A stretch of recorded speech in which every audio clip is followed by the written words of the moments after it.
Hello student, तो आज के इस वीडियो लेक्चर में हम 16 से आगे क्वेश्चन डिस्कस करेंगे।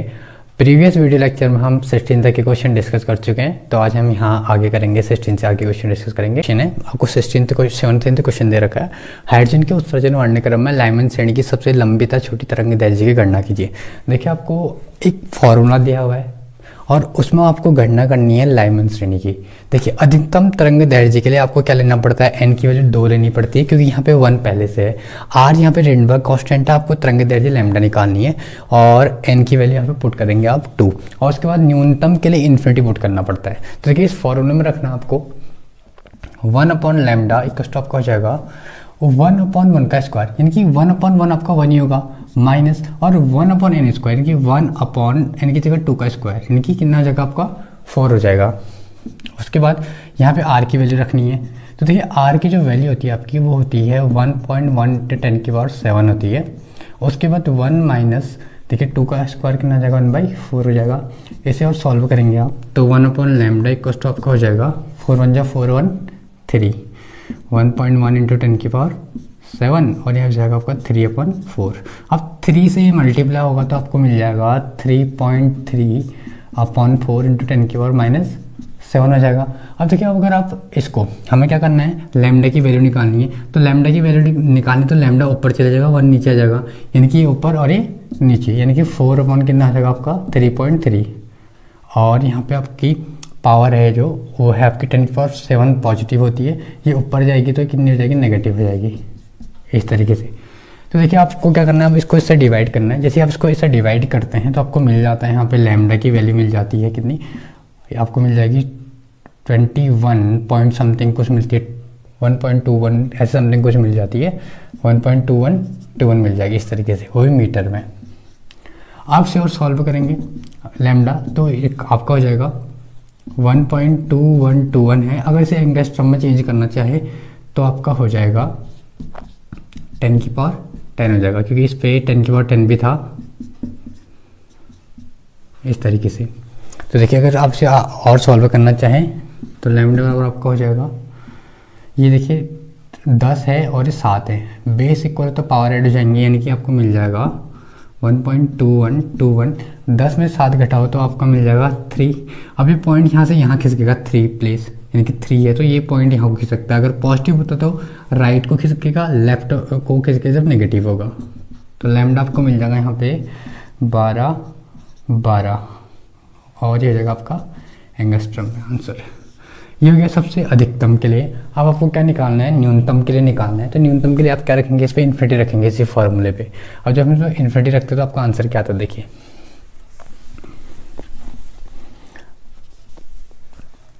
आपको क्या करना पड़ेगा, यहाँ पे 1/1 होगा माइनस 1/∞ रखेंगे यहाँ पे। तो आप रिडनबर्ग कांस्टेंट की वैल्यू तो आपकी उतनी ही रहेगी, 1/λ इक्वल टू 1.1 × 10⁻⁷ रहेगा ही। और यहाँ पे 1/∞ आपका 0 होता है वैसे, तो 1 से मल्टीप्लाई करो वही आ जाएगा। 1/λ इक्वल टू आपका हो जाएगा 1.1 × 10⁻⁷, इतना आ जाएगा। अब देखिए, यहाँ पे लैम्डा आपको फाइंड करना है, तो ये उल्टा हो जाएगा सीधे। लैम्डा बराबर हो जाएगा 1/1.1 × 10⁻⁷, यानी कि आपको लैम्डा की वैल्यू मिल गई 10⁻⁷ और अपॉन 1.1 मिल गया। अब देखिए, 10⁻⁷ है ऊपर और यहाँ पे 1 मान लो आप, तो 1 को अगर डिवाइड करोगे 1.1 से तो आपका आंसर आता है यहाँ पे 0.9090 आता है, 10 × 10⁻⁷ आता है। अब से एंगस्ट्रम में चेंज करना चाहो आप तो हो जाएगा आपका 0.9090 × 10⁻⁷ × 10⁻10 हो जाएगा। देखिए, 10⁻10 से घटा 3 आ गया, अब 3 यहाँ खिसक जाएगा तो ये कितना बन जाएगा 909, यानी कि 909। एक ही बार बढ़ाना चाहे तो आप बना सकते हैं, तो इक्वल टू आपका हो जाएगा 9090 एंगस्ट्रम पे लैम्डा की वैल्यू। तो स्टूडेंट, नेक्स्ट क्वेश्चन आपके पास, आयाम मांडलिक तरंग का नामांकित चित्र लिखिए, खींचिए तथा मांडलन सूचकांक का सूत्र लिखिए।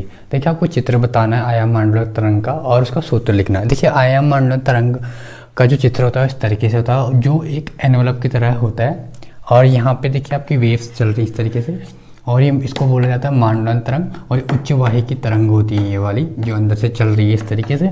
और यहाँ पे आपका EM हो गया, और इसका फॉर्मूला होता है EM बराबर EM साइन ओमेगा टी और EC बराबर EC साइन ओमेगा टी। जहाँ पे आपका मांडन सूचकांक का काम होता है आपका EM बराबर मांडन तरंग का आयाम और EC होता है वाही तरंग का आयाम। 19 देखिए, किसी वैद्युत ध्रुव के कारण विषुवतीय तल पर स्थित किसी बिंदु पर विद्युत क्षेत्र की तीव्रता का व्यंजक ज्ञात कीजिए। यानी कि विषुवतीय का मतलब भी निरक्षीय स्थिति होता है, तो आपको क्या निकालना है, उसका व्यंजक निकालना है निरक्षीय स्थिति में। देखिए निरक्षीय स्थिति के क्या होता है, माना AB एक वैद्युत ध्रुव है। देखिए AB आपका क्या है, एक वैद्युत ध्रुव है जिनके बीच की दूरी कितनी है, 2L है। उनसे एक पॉइंट है निरक्षीय स्थिति में P, जहाँ पे आपको विद्युत क्षेत्र की तीव्रता ज्ञात करनी है। तो देखिए मान लीजिए P पर अगर आप विद्युत क्षेत्र की तीव्रता निकालते हैं, तो अगर P पर निकाल रहे हैं पहले A से निकालेंगे, A से P के लिए निकालेंगे तो प्लस Q आवे इसके कारण, क्योंकि यहाँ पे आपका क्या होगा प्लस Q और यहाँ पे होगा आपका माइनस Q होगा।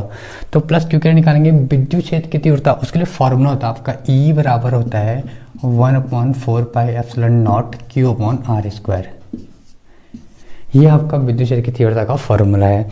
तो अब E की जगह यहाँ पे हम E1 लिखेंगे और 1/4 पाई एप्सिलॉन नॉट Q तो Q रहा, और यहाँ पे देखिए r²। अब r के लिए निकालेंगे तो ये A से P तक के लिए निकाल रहे हैं, तो ये आपका r है और ये L है। तो जब आपने पढ़ा होगा 11th क्लास में त्रिभुज लॉ, इस लाइन और इस लाइन को जोड़ने वाली लाइन ये है, यानी कि इस वेक्टर और इस वेक्टर का परिणामी कौन सा होगा, ये होगा। तो इसलिए Q/r² की जगह r² प्लस L² हो जाएगा, जो हमें मिल रहा है ये इन दोनों का यहाँ पे। उसके बाद E2 निकालेंगे आप माइनस Q के लिए, तो ये भी आपका सेम ही रहेगा। देखिए इस तरीके से सेम ही है पूरा, 1/4 pi epsilon not Q/r² plus L² हो जाएगा। अब देखिए यहाँ पे E1 साइन थीटा एक ऊपर को है और एक नीचे को है। देखिए E1 साइन थीटा और E2 साइन थीटा दोनों परिणाम में तो बराबर है, लेकिन दिशाओं में अलग अलग होने से एक दूसरे को क्या कर देते हैं, काट देते हैं, अपोज कर देते हैं। तो इनको तो हम लेंगे नहीं, इनके साथ जो घटक, इनके साथ घटक लेंगे, तो इनको तो साथ में ले नहीं सकते। तो अब हमें घटक कौन से लेने पड़ेंगे, ये वाले। देखिए ये E1 और ये आपका E2, यानी कि ये कॉस थीटा होगा आपका और ये E2 कॉस थीटा। तो परिणामी क्या हो जाएंगे आपके पास, E1 और E2 कॉस थीटा हो जाएंगे। तो टोटल परिणाम जो होगा आपका E बराबर वो होगा E1 प्लस E2 हो जाएगा। अब E1 के साथ 1/4 पाई एप्सिलॉन नॉट Q/r², यहाँ पे आपका कॉस थीटा लग जाएगा और यहाँ पे भी क्या लग जाएगा, कॉस थीटा। अब इन दोनों को रखना आपने इस पे 1/4 pi epsilon not Q/r² plus L² cos theta, plus यहाँ पे भी आपका ये रहेगा 1/4 pi epsilon not Q/r² plus L² cos theta. ये इस तरीके से हो जाएगा। अब देखिए यहाँ पे इन दोनों में टोटल E निकालना है, तो इन दोनों हमारा 1/4 पाई एप्सिलॉन नॉट और Q/r² प्लस L² यहाँ भी है और यहाँ भी, सब में सेम है। तो आप क्या करो, 1/4 पाई एप्सिलॉन नॉट, एक तो Q यहाँ से बाहर निकाल लो और यहाँ से भी Q और कॉस थीटा बाहर निकाल लेते हैं हम इसमें से। 1/4 पाई एप्सिलॉन नॉट Q और यहाँ पे आपका हो जाएगा r² प्लस L² बाहर निकाल दिया हमने, तो यहाँ बचा आपका एक कॉस थीटा इधर बचा प्लस एक कॉस थीटा आपका इधर बचा। क्या किया देखिए, 1/4 पाई एप्सिलॉन नॉट यहाँ से Q/r² प्लस L² था, इन दोनों को कॉमन ले लिया पूरा इसमें से, और इस वाले पार्ट को भी क्या ले लिया हमने, कॉमन ले लिया दोनों में से। तो हमें अंदर क्या बच गया, एक कॉस थीटा यहाँ, एक कॉस थीटा यहाँ, तो क्या हो जाएगा आपका ये 2 कॉस थीटा हो जाएगा, यानी कि 1/4 pi epsilon not Q/r² plus L² और यहाँ पे कॉस थीटा आपका हो जाएगा 2 कॉस थीटा हो जाएगा इस तरीके से। अब देखिए यहाँ पे 2 कॉस थीटा तो हो गया यहाँ पे इस तरीके से, और इसे आप सॉल्व करेंगे तो देखिए यहाँ पे हो जाएगा आपका r² L² 2 कॉस थीटा। अब हम क्या करते हैं, कॉस थीटा की वैल्यू निकालेंगे। देखिए यहाँ पे कॉस थीटा देखिए यहाँ पे ये त्रिभुज है आपका इस तरीके से। कॉस थीटा आपको पता होगा, कॉस थीटा होता है आधार बट्टे कर्ण होता है कॉस थीटा बराबर होता है आपका आधार बट्टे कर्ण। अगर ये त्रिभुज है आपका, त्रिभुज के सामने वाली भुजा ये लंब होती है और ये आधार होता है कर्ण होता है।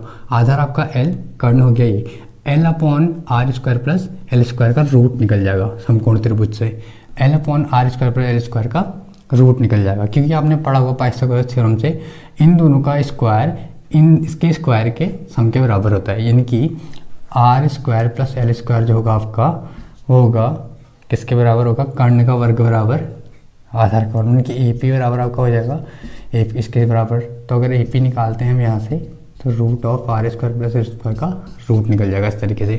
तो देखिए अब हम यहाँ पे इसकी जगह रख सकते हैं इसको, ये हो जाएगा आपका 1/4 क्यू, और यहाँ पे 2 भी था, 2 बाहर रख दो, और यहाँ पे R square plus L square इस तरीके से, और इनटू कॉस थीटा की वैल्यू आपकी क्या होगी, ये देखिए आधार बट्टे कर्ण, आधार आपका एल है और कर्ण है आपका R square plus L square, इस तरीके से हो गया है। अब से आप थोड़ा और सिंप्लीफाई करें, देखिए Q into 2L, Q into 2L, आपको फॉर्मूला पता होगा डाइपोल का, यानी कि आपका होता है P, Q इंटू 2L होता है आपका द्विध्रुव आघूर्ण, तो ये हो जाएगा सीधे direct P 1/4 pi epsilon not, यहाँ पे आपका आ जाएगा P, और यहाँ पे देखिए आर स्क्वायर पर एल स्क्वायर, और ये रूट के अंदर है, देखिए ये भी ये ऐसी है, ये भी ऐसी है, यानी कि इस रूट की जगह हम 1/2 लिख सकते हैं। अगर आप इसकी जगह 1 इसको हटा दें इधर से, और यहाँ पे क्या लिखें आप सीधे 1/2 लिखें, तो और यहाँ पे इसकी पावर कितनी है 1 है। देखिए एक में जब आधा जोड़ेंगे तो 1.5 होता है, और 1.5 को 3/2 लिखते हैं, यानी कि अगर इसे सॉल्व करता हूँ यहाँ पे 1 + 1/2 तो हो जाएगा आपका 3/2 बन जाएगा। तो इसकी पावर कितनी हो जाएगी 3/2 हो जाएगी, यानी कि R square plus L square की होल पावर कितनी मिल जाएगी आपको 3/2 मिल जाएगी।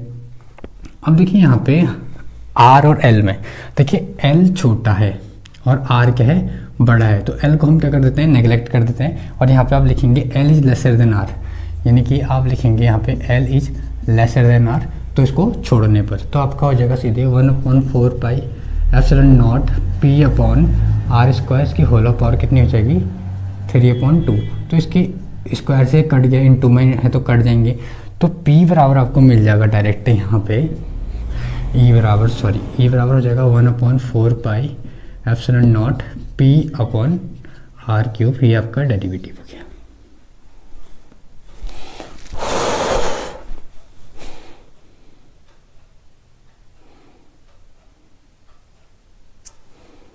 क्वेश्चन नंबर 20, आपको लेंज का विद्युत चुंबकीय नियम बताना है और प्रदर्शित करना है कि लेंज का नियम ऊर्जा संरक्षण के नियम का पालन करता है। देखिए लेंज का नियम है आपका, किसी भी चालक में प्रेरित विद्युत वाहक बल तथा प्रेरित विद्युत धारा की दिशा सदैव इस प्रकार होती है कि वह उस कारक का विरोध करे जिससे वह उत्पन्न होती है। देखिए हमेशा लेंज का नियम अप्लाई उस कारक पर होता है जहाँ पे क्या करती है प्रेरित धारा जिससे उत्पन्न हो रही है उसी का विरोध करती है, आपको इसे प्रूव करना है। तो स्टूडेंट देखिए इस पे लगने वाला force F dash equal to आपका होगा ILB। उसके बाद देखिए यहाँ पे इस F डैश को मैं F मान सकता हूँ, F बराबर F डैश ILB। देखिए जब इस छड़ को इस पोजीशन से इस पोजीशन पे खिसकाया जाता है तो इस पे क्या होगा, फोर्स हमारा यहाँ से यहाँ की ओर लग रहा है, मैं इसको इधर को धकेल रहा हूँ। देखिए फोर्स यहाँ को लग रहा है, मैं इधर को धकेल रहा हूँ, मतलब कि क्या होगा, फोर्स इधर को लग रहा है, मैं इधर को धकेल रहा हूँ, मतलब कि यहाँ पे क्या जाएगा नेगेटिव साइन आ जाएगा, क्योंकि फोर्स इधर को लग रहा है और मैं इसको इस साइड को खिसका रहा हूँ।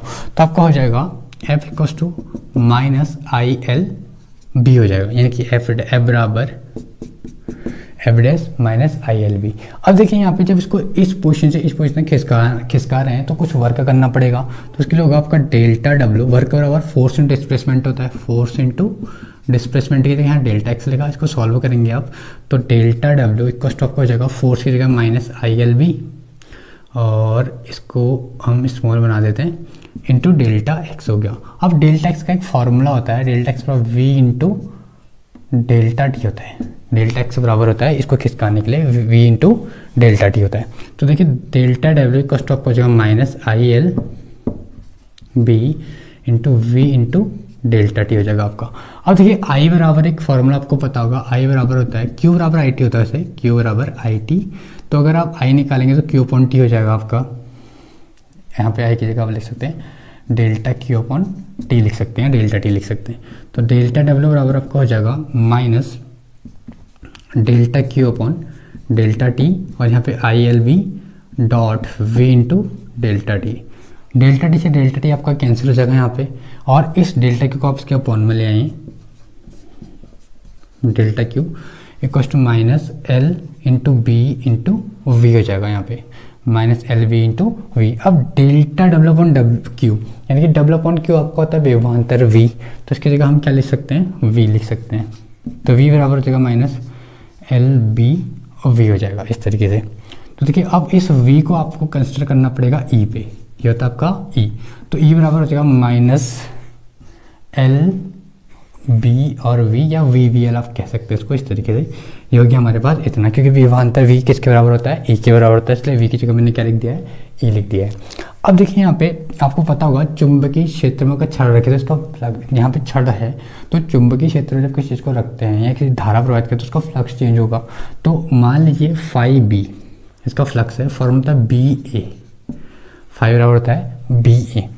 अब देखिए यहाँ पे बी फाई बी बराबर, हम बी को बी ही रख देते हैं। अब यहाँ पे जो ए है, ए बराबर एरिया जो होगा इसका लंबाई गुणा चौड़ाई होता है वैसे एल इंटू बी, लेकिन यहाँ पे आपको एल तो लेना पड़ेगा लेकिन चौड़ाई की जगह डेल्टा एक्स लेना पड़ेगा। वो इसलिए क्योंकि यहाँ पे लंबाई इंटू लंबाई में जो चेंज आ रखा है, मतलब जिसमें चेंज आ रहा था उसको डेल्टा एक्स लेते हैं। तो बी इंटू एल इंटू आपका डेल्टा एक्स आ जाएगा इस तरीके से।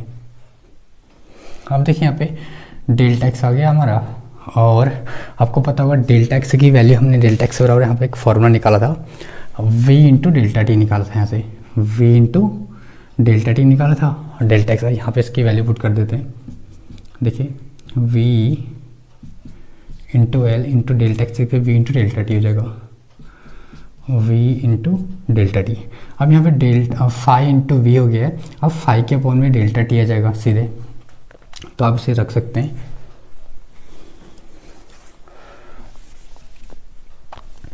अब देखिए यहाँ पे हमारे पास क्या आ गया है, फाई बी बराबर आ गया है यहाँ पे B L V into delta T आ गया इस तरीके से। अगर आप इस डेल्टा टी को इसके अपॉन में ले जाएं तो आपको मिल जाएगा phi B upon delta T equal to L V V, जो भी आप लिखना चाहें। अब delta phi upon delta T होता है आपका ई, अभी हमने निकाल रखा है यहाँ पे, ये देखिए ई की वैल्यू यहाँ पे इसकी जगह रख सकते हैं, मतलब ई के इसकी जगह पे एल वी वी एल की जगह आप ई रख देंगे, वैसे भी इसकी वैल्यू ई होती है। तो माइनस आपका जगह यहाँ पे equal to minus five V upon five T equals to delta T equals to E की। और क्योंकि माइनस यहाँ था, ये माइनस इधर से इधर शिफ्ट हो जाएगा इसके उसमें, तो ई बराबर आपको मिलेगा phi V upon delta T, यही